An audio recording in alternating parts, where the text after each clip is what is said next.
Well, good morning, ladies and gentlemen. It's great to be introduced by Andrew. I recruited him to the party. He became my association chairman. He's now a senior figure in our party and is making a real contribution to everything that we do. So great to be introduced by him today. Well, 10 years ago, I was Shadow Transport Secretary in David Cameron's first Shadow Cabinet. And as you do, as a Shadow Cabinet member or a Cabinet Minister, I travelled around the country helping MPs and candidates, hearing about the things they believed needed to be done to sort out the transport system in their areas. As you guess, new bypasses, new stations, wider roads, new trains. Well, it's 10 years later. I still travel around the country, helping colleagues, visiting constituencies. And you know what? I see schemes that were desperately needed and have been built by Conservatives in government. Ladies and gentlemen, we are delivering for Britain.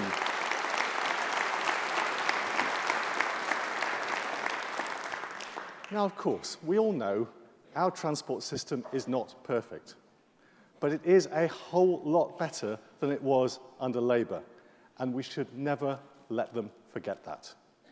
It's been obvious to me ever since I've been out and about in my new job. One example. You remember when we took office in 2010? Our biggest train manufacturing plant in Derby was on its knees, losing orders to competitors abroad and with serious doubts about its future. Well, back in July, just after I took over the Transport Department, I visited that same plant to announce a £1 billion order for new trains for passengers in East Anglia, and also to see the state-of-the-art trains they are building for Europe's biggest infrastructure project, Crossrail. They're fantastic, they are enormous, they will make a real difference to our capital. And then in August, I visited the team building the new Manchester Airport Relief Road, easing congestion for local communities with a project that Labour never got around to building in their 13 years in office. And one of my first actions as Secretary of State was to approve the expansion of London City Airport, opening up more strategic routes into the heart of our capital. Ladies and gentlemen, Conservatives are already delivering better transport that works for everyone in Britain, and there is more to come.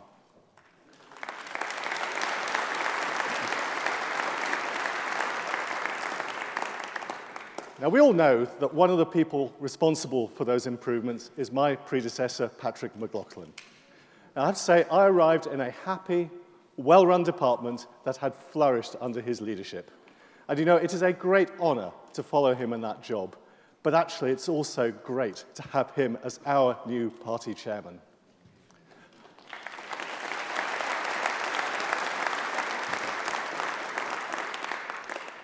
Now, I'd like to pay tribute to my new, already hard-working ministerial team sitting down in the front row: John Hayes, Andrew Jones, Paul Maynard, Tariq Ahmad, our whip Jackie Doyle-Price, and our two great PPSs, Mike Freer and Victoria Apprentice. I'm very lucky to have such a great, hard-working team.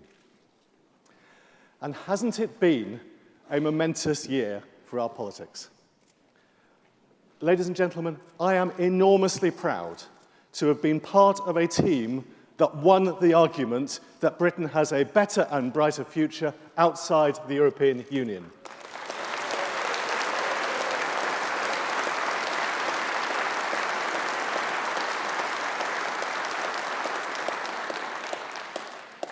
But I'm also really proud to have been part of the team that helped elect our new leader and Prime Minister, Theresa May. I know she and our team will deliver that better and brighter future and a country that works for everyone.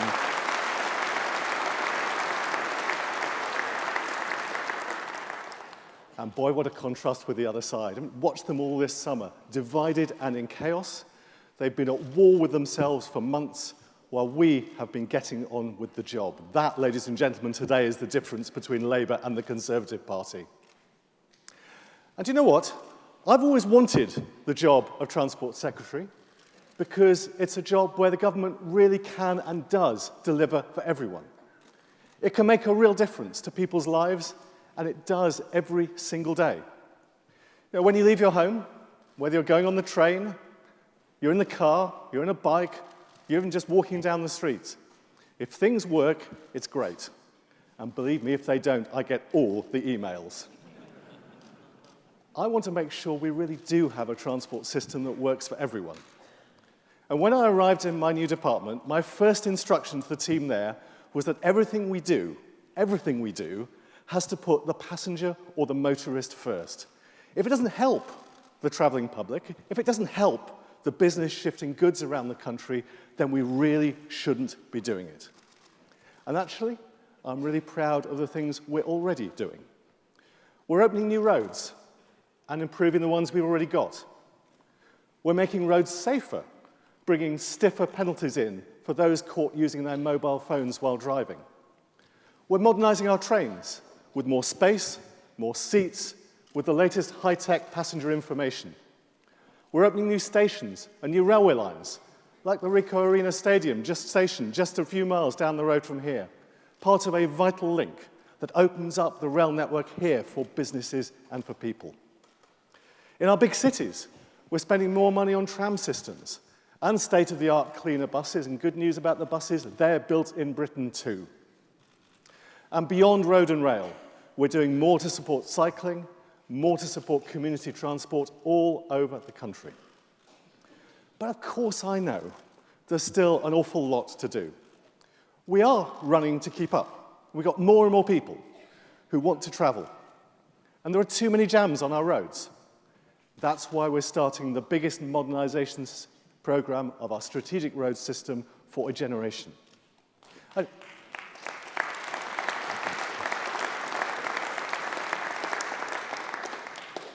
And I know our trains are crowded. I travel in them every day. It's often tough to get a seat, though I have to say, not, as Jeremy Corbyn would have you believe, on a mid-morning service to Newcastle.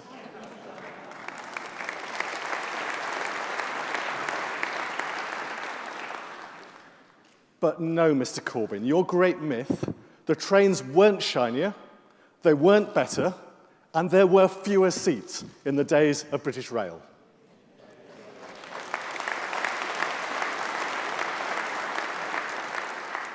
I just think of those so-called golden days of British Rail. Just one example, down the road, the town of Corby over in the East Midlands. What happened to Corby in those days? It lost its train service. The local station was closed. That was the reality of British Rail for Corby. The reality of today's railway for Corby is very different. The trains are running again, and there's so much demand from passengers, we're planning an extra track to meet their needs. That's the difference between today's railways and what happened then. But we do need to do more. You know, I travel into Waterloo each day. The trains are packed.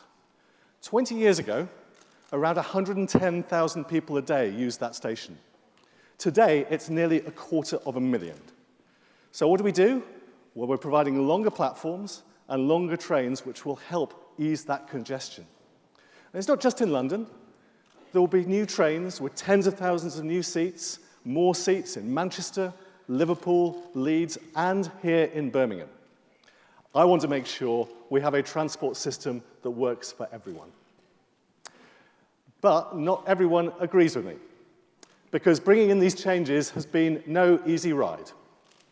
A small hardcore of trade union leaders have been misleading their members and calling them out on strike. They don't want the modernization that our network so desperately needs. Now, we know that the staff who work on our railways know what's best for passengers, but ladies and gentlemen, the minority of union militants do not want to know, do not care, do not want a good deal for our passengers. They have that one simple ideological goal. They want to renationalize our railways. And it's no surprise that Jeremy Corbyn's Labour Party backs the call of its union paymasters. But we all know, we're Conservatives. We've seen the changes that have happened in the last 20 or 30 years. Recreating British Rail, we know, is an expensive, reckless idea, and it will not fix the problems we face today or deliver the modernisation that passengers want. Ladies and gentlemen, unlike the Labour Party, as Conservatives, we want to move forwards and not backwards.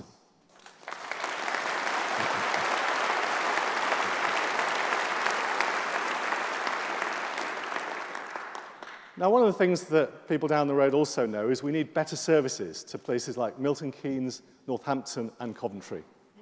And I think everyone in this room would agree we want to get more freight off the roads and onto our railways. So how do we do that? Well, actually, it's fairly easy. We create more space on our railways. That might sound complicated, but actually, no. How do we do that? We build a new railway line that links our major cities, so we've got more space for freight trains and more space for commuter trains on our other busiest lines. And that, ladies and gentlemen, nothing more, nothing less, is the reason we need to press ahead with HS2. Our whole country will benefit from this new project. A commuter who never uses the new fast service will benefit from the extra space it frees up on their lines. The motorist who never uses a train will have a quicker journey as we get more freight off the roads. And if we're going to build a new railway line, why on earth wouldn't we build a new state-of-the-art one for the coming century? What we're all about is a new 21st century Elizabethan era for our railways. We're not about going back to the Victorian one. And of course, our focus on the future should be mirrored right across the transport network, which is why today I'm pleased to announce another £12 million for Midlands Connect to keep up their important work here in the West Midlands, planning its transport needs until 2020. Now, we're nationally delivering a vision for the future of our overall transport system, but that has to sit alongside local solutions for local problems. But ladies and gentlemen, there is a transport revolution on the way. It's going to change all of our lives. Technology is going to change the way we all travel. I had recently my first experience of a driverless car. And believe me, it's a very unusual experience. But you know what? It's all of our futures. And what a difference it's going to make. And I think particularly, what I think is exciting about it is the difference it's going to make to the lives of the elderly or the disabled. I think it can transform their lives almost more than anyone else in our society. But this driverless technology is going to mean better use of our roads, more reliable journeys, safer motoring, and I want us to be at the forefront of that. So our modern transport bill, due early next year, will help pave the way so we can build and use that new technology here so that we can be pathfinders in its future development. And I want to say to the motor manufacturers of the world, come to the UK, develop your technology here. We have the most skilled, the most knowledgeable workforce in the world. Britain is open for business, and this government will support you.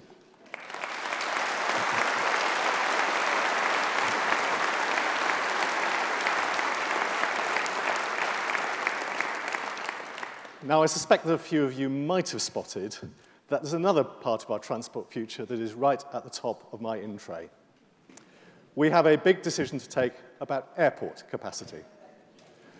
If we are going to have an economy that works for everyone, and if we're going to take advantage of all the opportunities that Brexit will bring us, then we need great links around the world. By building a new runway in the southeast, we will send a signal to the world that Britain is open for business. And it won't just benefit the southeast. It's not just about the southeast of England. It's about our whole country. Because regional airports will benefit from any expansion too. One of the great pluses of doing this. Ladies and gentlemen, this decision, this plan, is good for the whole British economy.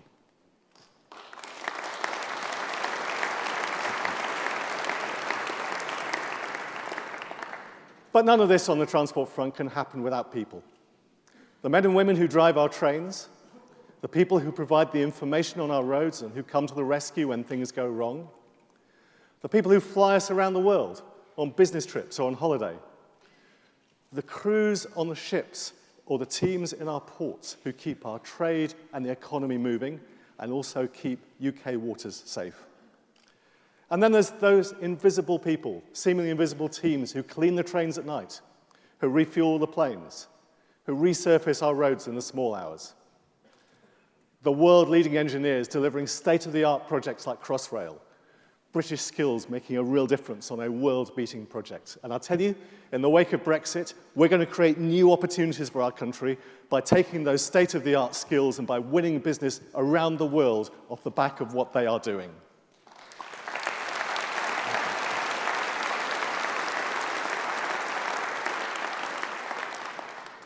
there's one group of people I particularly want to mention today, people visiting me here in the conference today.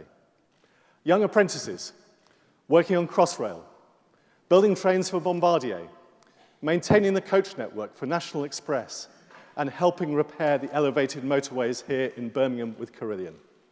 It's a great job and a great career working in transport. What you do impacts on millions of lives across our country. So can I ask you to say to all the young people helping to build all of our futures, can we all just say one very big thank you?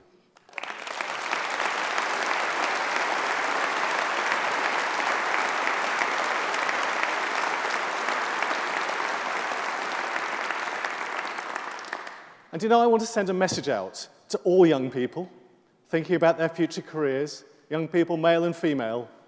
What are they going to be doing years to come? Well, actually, in the future, those apprentices today will be able to look back and say to their children, I built that station, or that road, or that train. I helped change my country. Ladies and gentlemen, transport is a great area to work in, and we need more of our young people to come and build their futures in it.